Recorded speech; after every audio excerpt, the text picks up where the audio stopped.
Hello, this is Mark Smith with Family Tree Counseling Associates, and I'm going to be speaking today about the miracle of trauma recovery. I'm in St. Joe, Michigan, and it's sort of a busy place today. There's an art fair tomorrow, so this whole place is like crawling with energy and people and artists, and so we might get interrupted a few times, so bear with me. So I have a bit of a new calling in life and professionally, and that is to work with people who have trauma. And you might say, what's trauma? Well, trauma can be anything jolting. When we think of trauma traditionally, you might think of post-traumatic stress syndrome, for instance, like somebody who's been in the war, who's been a soldier and has seen combat, and like has seen his friends killed. But trauma can mean many things. It can mean car accidents, certainly physical assault, sexual assault. In my case recently, trauma actually was reopening some wounds from my childhood, some trauma from my childhood. And all it takes is something where you feel powerless and you feel assaulted and you feel wounded and you feel unheard. Anything like that can open up if you have any childhood trauma. So I wanted to give examples of childhood trauma, and I'm going to share a little bit. I'm going to share pretty personally. I'd ask that people not respond to the video with all kinds of advice and trying to fix me, and I'm not sharing it for therapy purposes or trying to get help.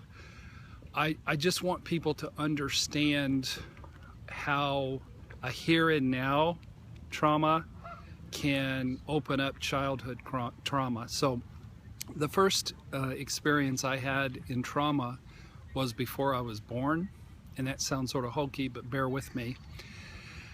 I was induced because my mother needed gallbladder surgery. So that's not a good way to start life, to be induced, and I was. I came out kicking and screaming and hollering and raging on June 17th, 1959. It was a Wednesday, and my mother was taken immediately to her preparation for her gallbladder surgery, and I was abandoned. And I'm told, I never stopped screaming and yelling and carrying on with myself. And as a result of that, my mother was not able, she didn't really bond with me. I think she saw me as the angry baby that she couldn't connect with. And I don't think she was equipped. She was 20 years old and already had a child and soon was going to have another one.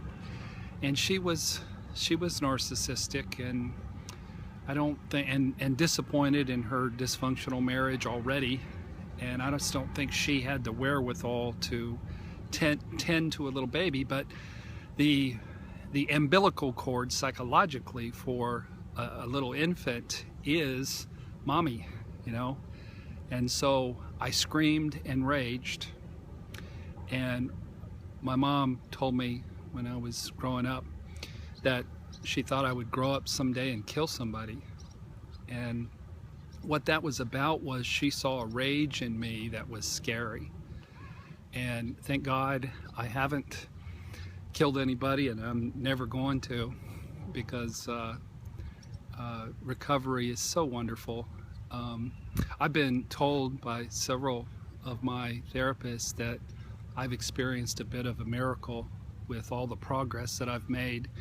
It's been, I believe, 76 days now since I was traumatized real severely, and I am really happy and I am healed, a lot, like maybe 90-95%. And I want to tell you how I did it. And it is a miracle. And, you know, I thank God, certainly. But there are some things you can do that are very effective. So the second traumatic experience I had a little baby sister, Lisa Marie, who, if I can get through this without crying, I'll be doing good. I got a speeding ticket yesterday, and I'm so fragile still. The cop pulled me over and I did start crying. I started crying. I was just a little overwhelmed. It was a lot of traffic and I didn't know I was speeding, and he was like, "Oh, I'm sorry." You know, he still gave me a ticket, but he pled it down a little bit. So, but I had a little sister who was born September the 6th, 1969. I was 10, and my mom, you know, this was her 7th child, and she was in what I call her nightclub stage, where she was going and singing in nightclubs. And I basically raised this infant. I was her mother, if you will. And on November 15th, 1969, she died of crib death. And I was in the room with her, caring for her. I changed her diaper at 3 a.m. or so. And my sister Renda found her in the morning, and she had died of crib death. So that was trauma. The people there helping my mom, they got us busy cleaning the house. They didn't let us feel, they didn't let us cry, they didn't let us talk. They made us clean the house. So, and I didn't get to go to the funeral, and I've been sort of carrying it. Of course, I blame myself. Another experience, I was sexually abused when I was 11 by one of my mom's boyfriends, Uncle Bob. When I was 13, we went on a, what do you call it, from school field trip to Turkey Run State Park, and a boy drowned, and never know how it happened, but somehow I got blamed for it. And somebody got on the radio and said I was the leader of a gang and I had killed this kid. And nothing could have been further from the truth. I was a shy little boy and wouldn't hurt a fly. And so that was traumatic. And then the other traumatic event, the 5th one in my life, happened it was in January of 1997. And that is, a car came careening through the gym I was playing basketball in, and it killed one of my friends, Adam Miller, the Jordan YMCA. And I went up and I saw Adam just after he was killed, and it was like a battlefield.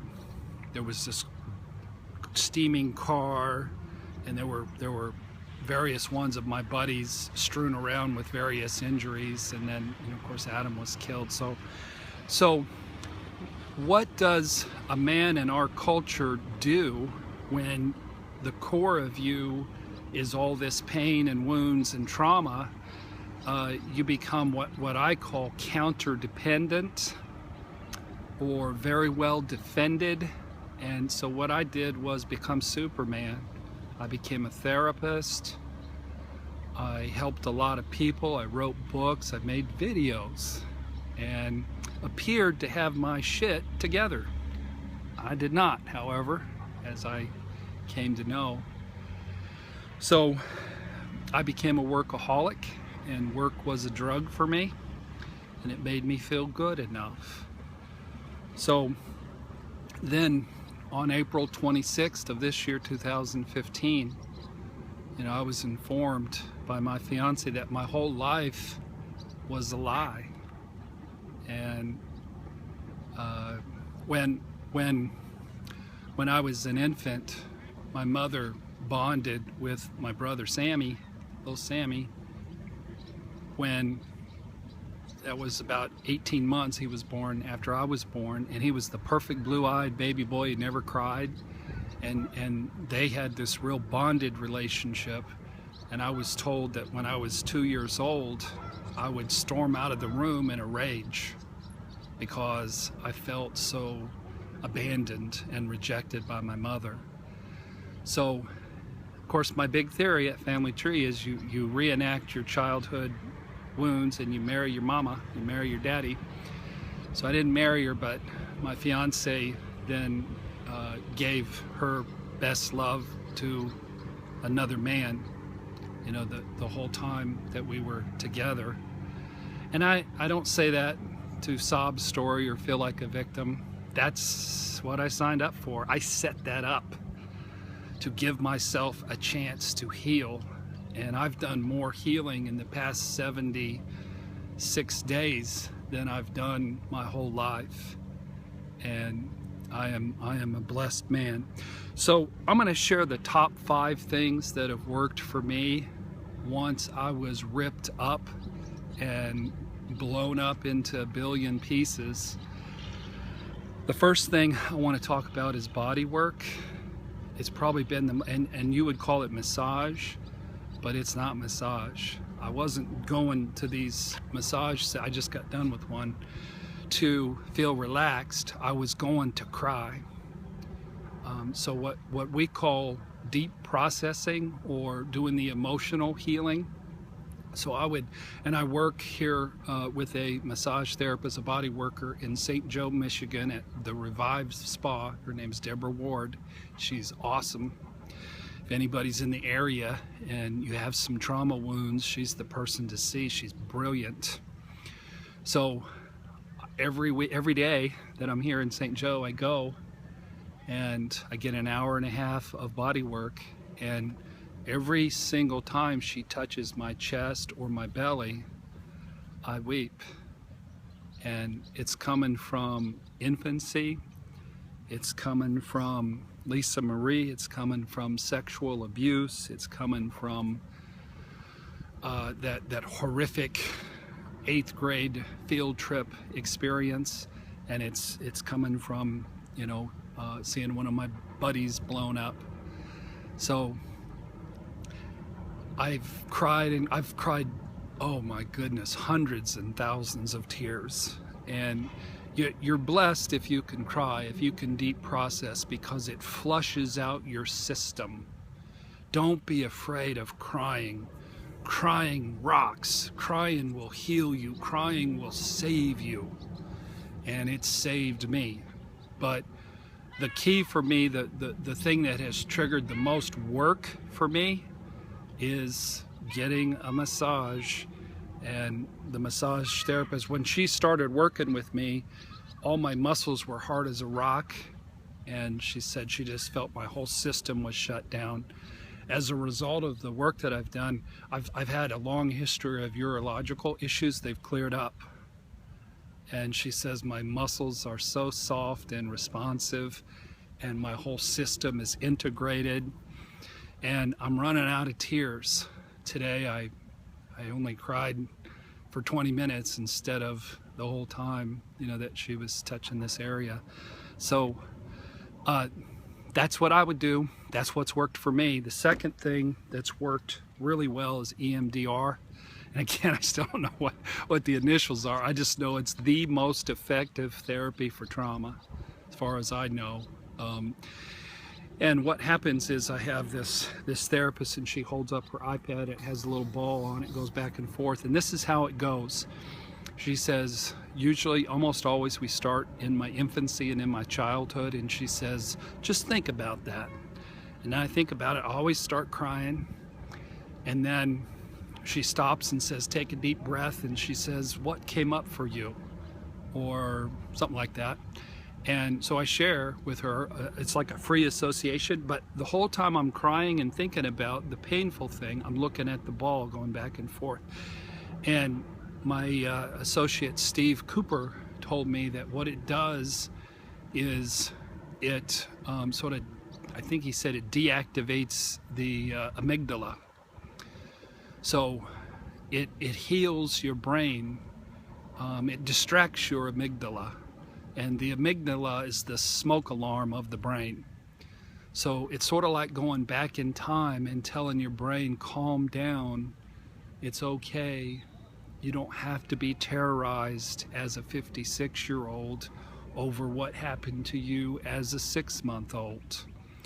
So I've got a meeting in just a few minutes with my EMDR therapist, and it's a wonderful thing. There's been research to virtually heal trauma.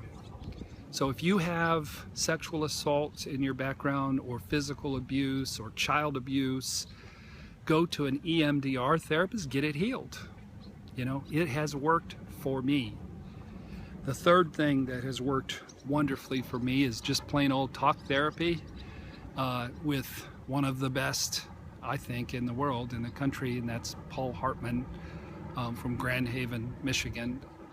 He's a wise, caring, assertive, knowledgeable therapist who has made all the difference in the world. He's helped me piece together all the pieces that needed pieced together. And between the two of us, we weren't able to resurrect or save my relationship, but there was no saving that relationship, because it takes a couple of people to do the work. And I'm not criticizing my former fiance. I just don't think she was ready maybe to do the work on our relationship. So anyway, talk therapy. Don't make that your number one way of healing though if you have trauma, because trauma is in the body. I want to recommend a book by Bessel van der Kolk. It's called The Body Keeps Score, and it'll tell you all about trauma recovery from the get-go. I was in a trauma recovery program for 6 days at on-site before I stayed down there for 20 more days. And there was a fella there, he says, it was that way from get. I like that. So when you have trauma, start your therapy from get with bodywork and yoga. And the next thing I want to talk about is for the first 6-7 weeks of my therapy, I could not sit in a chair. I paced like a tiger. Peter Levine, who writes on trauma, says trauma is like there's a tiger in the room. And ironically, I paced like a tiger as I was getting chased by my tiger. And I told you guys I got a really cool tattoo of a tiger on my heart. I won't show it to you, it'll scare you. So not only did I pace, I ran. I've never been a runner in my life. I did not get the running. People would run and I would like, that looks boring, I don't get it. But in the movie, what's the movie? Forrest Gump.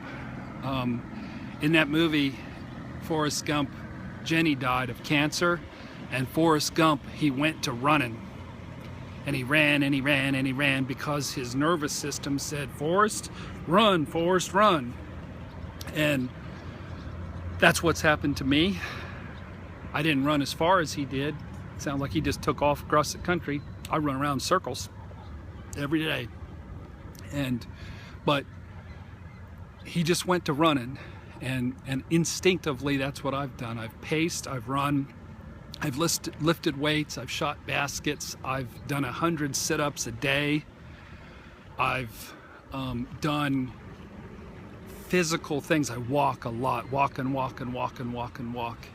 You need to do it to do your healing. So healing trauma can be as easy as going to yoga class and running around the block 10 times. And then going and getting a massage. That'll heal you if you include EMDR and talk therapy. So the last thing that's really worked for me, of course, is writing. And I sit and write, and it's helped me to sort things out and to figure out what happened in my relationship and to own my stuff as part of that. And it's such a gift. I went and found a new journal thing, has butterflies on it. I bought 4 of these at Walmart the other day, and I'm gonna fill them all up. And talk about what's stirring around in me, and I make them sort of like prayers, and I get answers to my prayers as I'm writing. I sort things out, and I believe God gives me guidance. So those are the 5 things that have worked best for me, and I'm gonna, I covered those in my previous video. I just wanted to go into them with a little bit more depth as to how like EMDR works and why the running.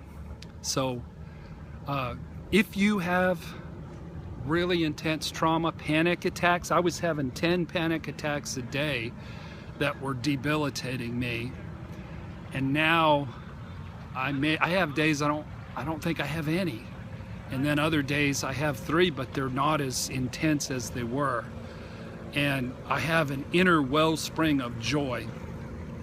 So it is a miracle to do trauma recovery, and something that would have, I think it would have killed a lot of people. It almost killed me, and I'm a pretty strong person, and it would have landed a lot of people in jail, and it almost landed me in jail. It would have ruined a lot of people's careers, and it didn't ruin mine. It's made me a better man and a healthier man and a blessed man, because I think God was able to lead me to the right treatment at the right time at the right place, and it rocks, folks. So anyway, that's what I had to share. I'm heading back to work. If you all have marital issues, I can still do that work. If you have affair-related issues, I can even do that work. It's not going to trigger me too much. And certainly if you have trauma issues, I'm your guy, or sexual addiction. So I start work on Thursday, the 23rd of July. And if you want an appointment, I imagine there's time available, because I've been out of the game for a while. So visit our website, familytreecounseling.com. I've got 5 books on there. One of them about shame, one of them on abandonment, one on affair recovery, which I know a little bit about now. And also join our YouTube channel that you're probably watching right now, Family Tree Counseling on YouTube. Thanks for watching today. God bless.